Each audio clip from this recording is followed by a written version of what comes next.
I'm Anthony Padilla, and I spent a day with Philza to uncover the truth about the 5 relentless years he spent surviving and crafting a world block by block, only to lose it all.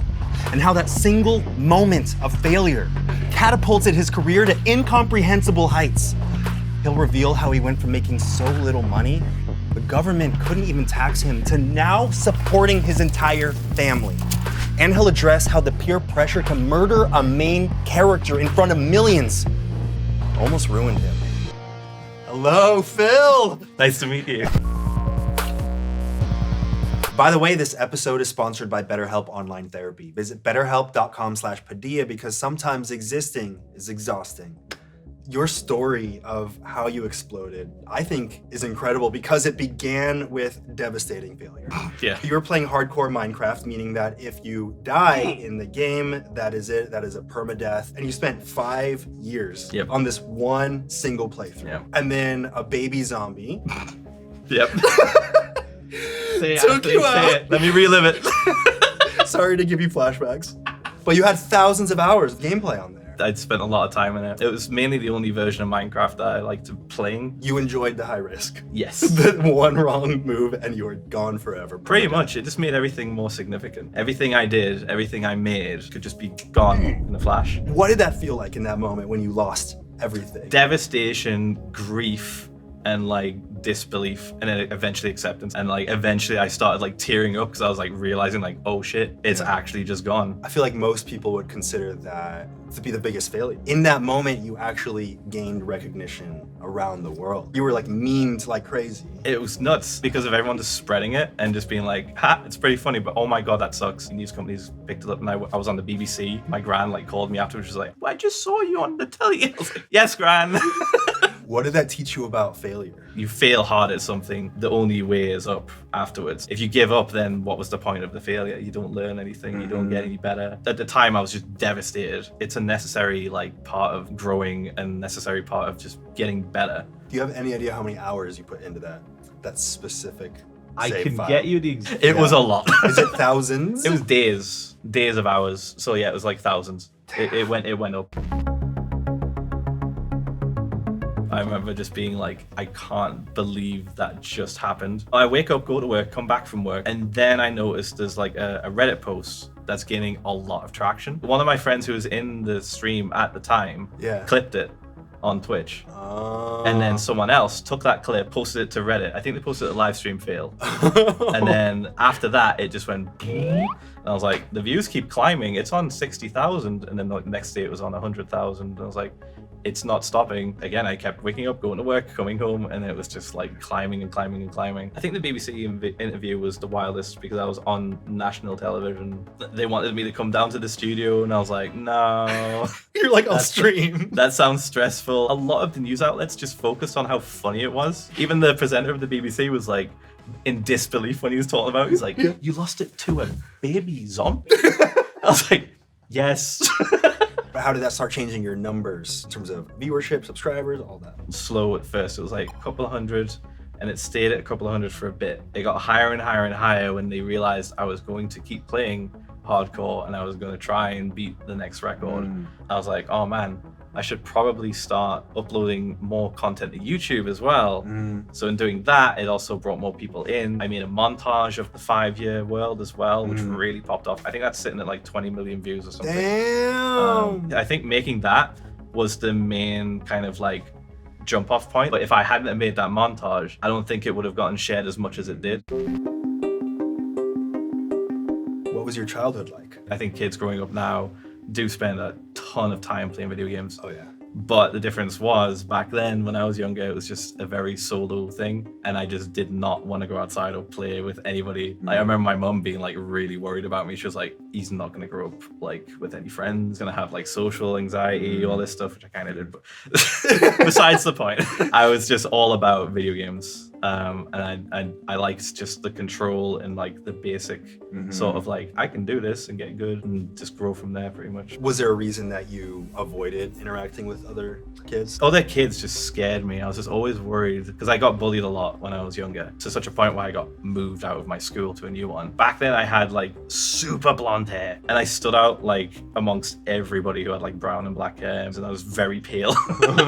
So I feel like that was like a key factor in it, because it was just constant, and they'd like pull my hair and stuff and push me on the ground. Because of that initial bullying at the start, I was just so untrustworthy of just anyone that was nice to me, because I thought it was just a trick. One day I listened to my mum and went outside and tried to play with the kids. They heard that I had a swing set and a slide in my back garden, and they were just like, can we go in your back garden and play on the swing? Can we go? And then I was just like, sure, yeah, I'll trust you. It immediately got broke by some big kid on a skateboard. He like rode down it, and my mum got like really pissed. She like kicked them out. But I remember speaking to them, and they just didn't want anything to do with me. You know how kids can be. They're so mean. Like, Yeah. especially at a young age. So I just took that pretty hard and just doubled down on being alone. You can vividly remember one of the first memories that shaped you. Gods, Metroland, rest in peace. You know how like when you grow up and like you realize you can only remember back so far? This moment was like the moment my brain turned on. This is like, your like switched on. first memory that you can remember. It's pretty high up there, yeah. But it was such a pinnacle moment of me just like realizing that I wasn't invincible. I was just an absolute lunatic child. I would climb on trees. I would jump off buildings. I say buildings, they were like small buildings, don't worry. You're like a parkour kid. At a very early age, I was just climbing on shit I wasn't meant to climb on. There was these steps that went all the way up to the roller coaster. And I remember running up those steps, just like feeling like on top of the world. And my dad just went, whoa, whoa, whoa, whoa, stop, you'll break your spine, you'll crack your head open. And I was just like, and just froze and then just slowly curled up on a ball on the step. And I remember that was like the first moment where I like felt, oh shit, I could die at any moment. Like I'm not in control as much as I thought I was. That what happened then leads me to just kind of like plan for the worst in most cases. When I go into like a cinema, for example, I'll know how long it takes to get to the fire exit. When people come in, I'll be like, okay, this person probably can't run very fast. This person definitely is going to get ahead of me. Oh my God. So I'm just thinking, okay, if I get up, I can grab her, we can run that way, it's faster that way. I go down the stairs, I might trip here, but if I do trip, I can fall into this bit. I try to map out every scenario in my head. Have you already mapped out how long it would take you to get out of here? Yeah, roughly about like 10 seconds about 8 seconds if I hop the table. Oh, you're gonna hop the But table. you've got that driveway too, so Yeah. I'd have to hop that if it's locked, which I'm assuming it's locked. It's not locked. I mean, it is locked. It is locked. It is locked, and we have armed guards. There's several armed guards outside with Yeah. guns. Yes, because it's legal in America. Yep. When did you start streaming? I want to say 2006 or 7 maybe. It This was on Twitch, Justin.tv. which was called Justin.tv. Yep, the old little monkey in the corner with the camera. So I used to make videos and like montages. I would also watch live streams, watching the live stream through Windows Media Player with like this weird link that they gave you at 240p, I think, or less. So I've always been into media and like sharing media. I always Yeah. found it like really fascinating and fun. So as soon as I realized I could do that live, I was like, holy shit, I'm gonna figure this out. I'm gonna do it. Did anyone watch you back then?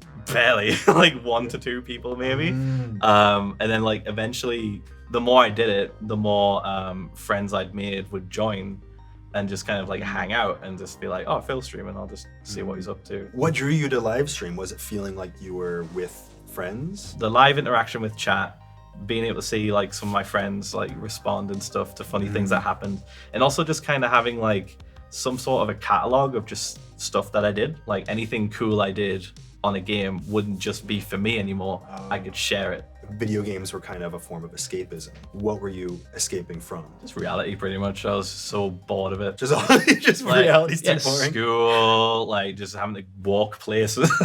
Having to Like, move my body. yeah, pretty much. I was just like, man, I really enjoy playing this game where I can fly. That's cool. Like, Yeah. way more fun than real life. And you met a lot of people through streaming, even if it was only to like a handful of people, including your wife, who Yeah. is here. Who's on the back? Hello. Hello.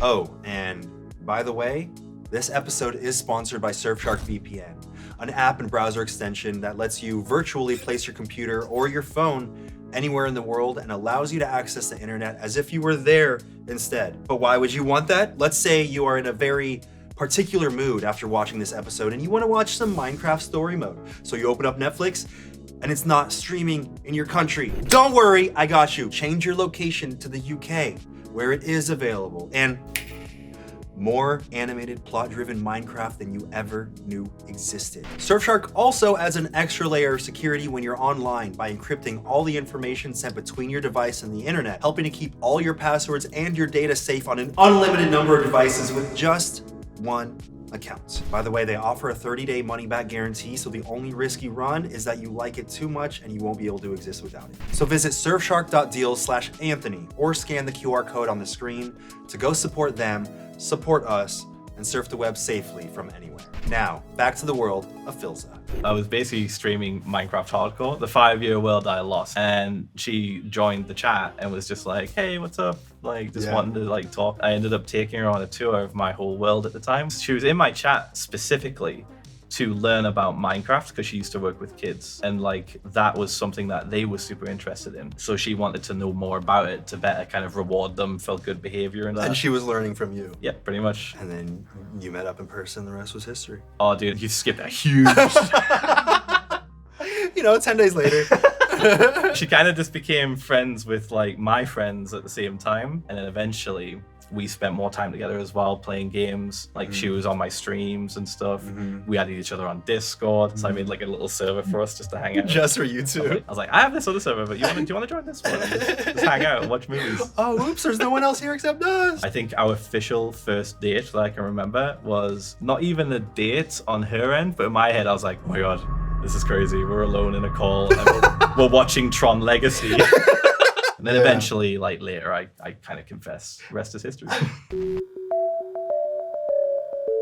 How much did your financial situation change? Astronomical. It was ridiculous. I'd never seen that much money in my life. I was just like, what the is happening? I felt like I was in Monopoly. I was like, did everyone just land on my square at the same time? What the I was probably earning just roughly like, I would say $14,000 a year. And I was also putting like half of that into the house with my mother. For a good while, I was barely getting taxed, because I just wasn't earning enough. Yeah. People come at my channel like, I'm going to uni. You got any tips on like eating like cheap? And I was like, noodles, amazing. You just get tons of noodles for like super cheap. Put a bit of ham in them one day, bit of chicken in the next day, bit of sweet corn in the next day. So much variation. Every day of the week, you can have a different meal, but it's still noodles. You better prepare to start slurping, because you're going to be slurping a lot. You were blowing up, seeing insane numbers on Twitch. You were seeing insane numbers on YouTube, but you still worked at your day job throughout that whole process. Yep, still worked in retail. Even like 3 of my friends at my retail job who knew what Twitch was, they were screaming at me to quit my job. I was so convinced it was just going to be one of those like 15 minutes of fame moments where you just like popular for a bit and then. So I was like, I'm just going to take it easy. I'm going to keep doing what I've always been doing. I'm gonna make videos, I'm gonna stream, and see where it goes. And if it goes somewhere, then I'll quit. So I think I waited like about 2 months, maybe 3 months. So you didn't have confidence that it would go anywhere? No, zero confidence. I was way too like accustomed to the internet as a whole, like how things get viral and then just disappear, and everyone's always chasing after that sort of like viral hit. And I was just thinking, well, it seems like it's gone viral. I'm being contacted by news outlets all over the place. Yeah. And literally almost everyone has seen it, but I'm still convinced at some point it will go away. I don't want to give up my day job and literally lose my income, because I wasn't making a lot of money at the time. I was like bare bones, like helping my mum pay the bills. The moment it changed, where it like really was a wake-up call to me, was when I got my first big paycheck from YouTube. I looked at the numbers and I was like, shit, that's like how much I would earn in 2 years at my job. One paycheck. And I made that in a month. And I was like, oh, I have to do something. And I put in my 2 weeks notice not long after that, much to the hate of my manager. She did not like that. She didn't talk to me for like 2 weeks. The entire 2 weeks? She like barely said anything. Normally she'd be very chatty. Yeah. Did not chat to me at all. What do you think struck her? I think she was just like mad that I was leaving, or like got successful. I don't know. You can follow your dreams? You piece of shit! Imagine. You were making too little to be taxed on, and you were still giving half your paycheck to help with the family home. At that point, when I had that job, I lost my dad in like 2009, and that was pretty bad. He was already like not on the way out, but essentially he was already leaving my mother. He was leaving her because like she could not handle just his bullshit, pretty much. He drank a lot, and it was not physical violence, but it was like mental abuse. And she put up with it for the entirety of me and my sister's childhood. So it was for you. For us. She is an absolute trooper. Age of like teenager, I kind of knew what was going on. I became like her main ally. We tried helping him. He always went back. He always relapsed. He would like literally gaslight my mother into thinking that money was just missing. He would just threaten to leave every time because we were not financially stable without him. He was quite happily just like leaving me, my mother and my sister to just fend for ourselves. So eventually it got to a point where my mother was like, okay, you're old enough, we have enough money, I'm gonna divorce him, I can't take it anymore. And I was like, okay. But then after he died, we were like actually on our own. So it just boiled down to, okay, knuckle down, what can we cut, what can we like spend less on? She was like, I'm gonna have to ask more for this month. I was like, absolutely. She already felt guilty about taking money off me, and like she had to ask for more because she was just not like making enough. And I was like, I'll help, it's no problem. But like when everything started to pop off in 2019 and like I started to become more popular, I was like, holy shit, I can take care of her. I can like actually look after her now. Like she doesn't have to worry about anything. Was that the first thought that went through your head when you saw your paycheck? Yeah, I remember I was in the car and we were going shopping, and I looked at my phone. I got like the email from Google. And I was like, "Mom, look at this." She was like, "Oh my god!" She like froze. She had to like stop where she was on the in the street, and I was like, "It's okay. It's all right. It's all right. I'm gonna see what I can do with this." In secret, I paid off the mortgage as a Christmas present. Oh. I rang up the bank and I was like, "Okay, I want to do this in secret. Please don't send any email notifications." And then just gave her a little card at Christmas, and she broke down. It was like the happiest I think I've ever like seen her. It was just so cool to do that. Do you have a fear of losing everything that you've built? I mean, that's always up here, but Yeah. I'm very careful. Like, I don't spend too much money. I'm not investing in risky things, you know. I'm not doing anything crazy that would lose everything in a heartbeat. I'll always have those savings, and if everything disappeared tomorrow, I'd be good. I'd be all right. Do you feel pressure to constantly grow or maintain your numbers? To some extent, yeah. People will still watch me if I just hang out and just do what I've been doing this whole time. And I know people will eventually get bored and move on to new things. And that's totally fine. But I don't want to have the pressure mold me to such a way that I change completely. I want to just do what I like. And if people want to watch me enjoy things I like, then that's cool. But I'm not going to be like, you know, Minecraft isn't performing very well, I think I'm going to switch to Fortnite. I'd much rather just be happier doing what I like to do. And I feel like a lot of people lose sight of that. Communities are built around the person. As long as you're having fun and providing fun content, you can be playing anything. During the Dream SMP, like all my friends were doing like roleplay on Dream SMP, and that's when it was blowing up with the whole Lemanberg phase. And I was watching them just like skyrocket in popularity. And then my friend Wilbur Soot, yeah, he convinced Dream to get me on. He's like, I really want Phil on the server, and I think he can be a good part of the team. And Dream was just like, sure, he sounds like a cool guy. Let's get him on. I joined at one of the most pinnacle moments, some would say, and I killed Will. So you were a key player, a villain. What's funny about that is I didn't know I was joining to kill him. We secretly logged on and he was like, Phil, I need help with TNT placement. I'm so scared I'm gonna blow up the server. Will didn't tell me previously that I was going to kill him or anything like that. He was just like, you're gonna show up and you're gonna stop me from pressing the button. And I was like, okay. And it's gonna fail and everything's gonna blow up and that's gonna be it. In my head, like we were role playing and I'd never really role played that much. Yeah. And I could tell he really wanted me to kill him. I was like, shit, I'm gonna have to just, okay, all right. If I don't do it, it's fail RP. If I go, Phil, Will, do I kill you? Do I kill you now?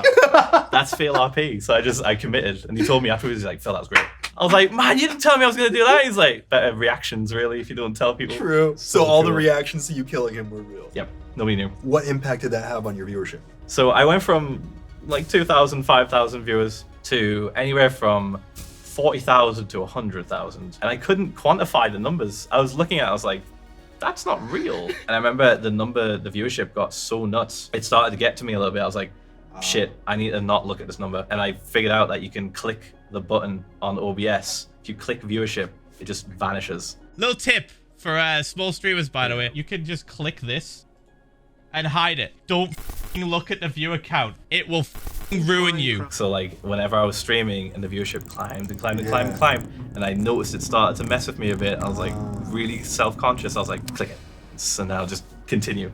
And I'll just look at chat. I had Tubbo on here, and he mentioned you specifically as the person that told him how to turn off the viewer count so it didn't go to his head. Toby really needed that. I think it was like messing with him. It's the fluctuation. Like the highs and the lows make you think you're doing something wrong. That's not necessarily the case. So giving him that option to just like not look at it, I think is very crucial to a lot of people, not just Toby. At that point, if you're worrying too much about the viewership, you're not entertaining anybody. You're concentrating too much on numbers. You're not having a good time. It's just bad all around. Instead of you and your audience, it becomes you and you. Yep. It's just you talking to yourself in your head about what does this mean? What am I gonna do? And you put yourself in a loop and you can't get out. It's super important to just kind of disconnect from the numbers and pay attention to the people in your chat. You're seen as a father figure for the community. Yeah. In many ways. People call you Dadza. Yeah. By the way, huge announcement. We are hosting a free live show on July 15th, and the production value is completely bonkers. You are not gonna wanna miss this. I'm gonna fall through the ceiling live. Are you really gonna make me fall through the ceiling live? Absolutely. And if you join us, you'll have the chance to make me spin the wheel of misfortune. A fun game my team put together for me. You'll get to know the team that helped make this show possible, and we'll run through the process from beginning to end of how this show is made. We'll also be doing a live Q&A where you guys can ask me all those deep questions that have been festering within you, boiling up, that you are just dying to ask me. Do I really have to answer all these questions? Yes.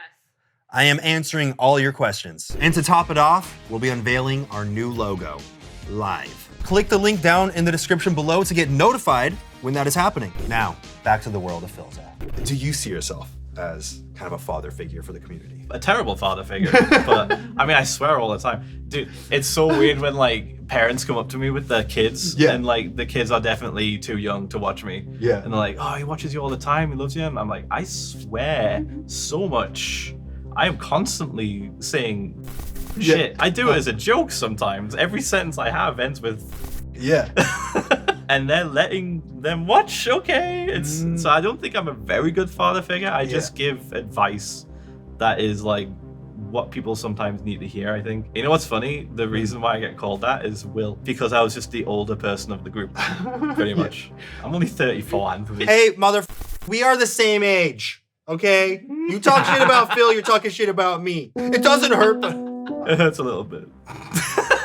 do you feel pressure to live up to this role model father figure? A tiny bit, but not that much. People would try and put me on a pedestal, but I'll knock that pedestal right the down. I'm just not the dude. I think for the most part, it's a lot of people that don't have a father in their life, or their dad's a piece of shit. Bro, my dad was a piece of shit. I turned out all right. I was fine. You don't need a good dad to be a nice person. You can learn from other people. You can find role models in other people. I feel like that's a much more important way of like building who you want to be, essentially. You know, nobody's perfect, but if you can take good aspects from other people and put them together, you can be like, okay, that's the person I want to be. We talked about all the incredibly positive side effects of blowing up.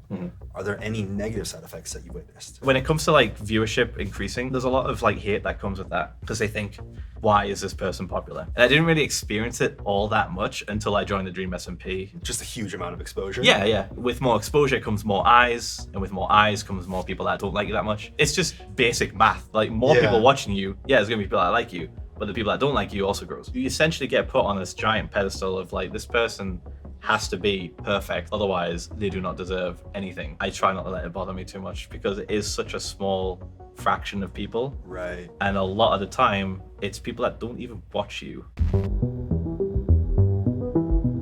What has been your most bizarre fan interaction? This one time I was just in a game store. Yeah. I have this sense when I know someone's wanting to talk to me. I got this feeling and I was like, I'm just gonna ignore that, it's fine. It was just this little kid just like hanging out. Yeah. But the thing that sort of indicated it a lot more to me was he said to his mum, hey mum, look at this cool gun. But like in a really weird way, like not the way a kid talks.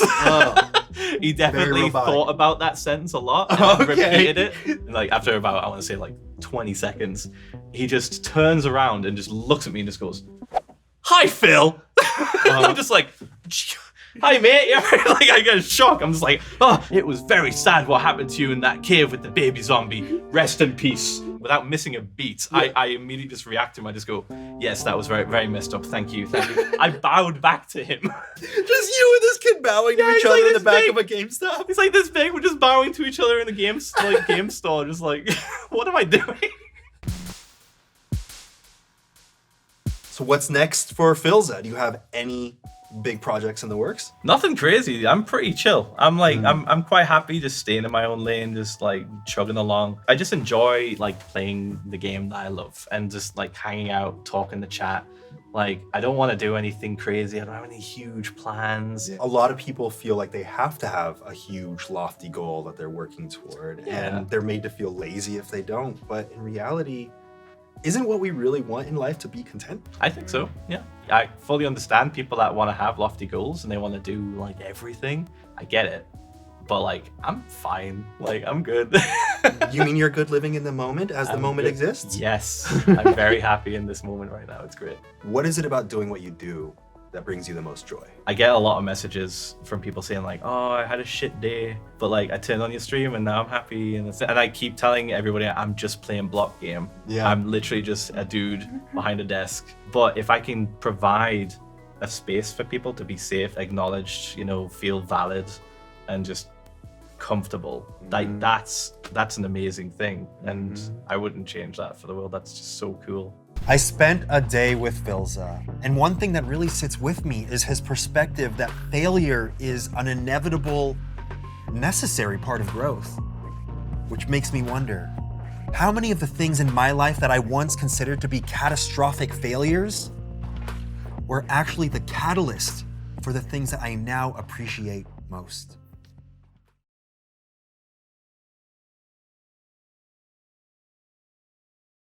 The funniest part is like the misinformation of me being old goes so far that like people actually think I'm like 50.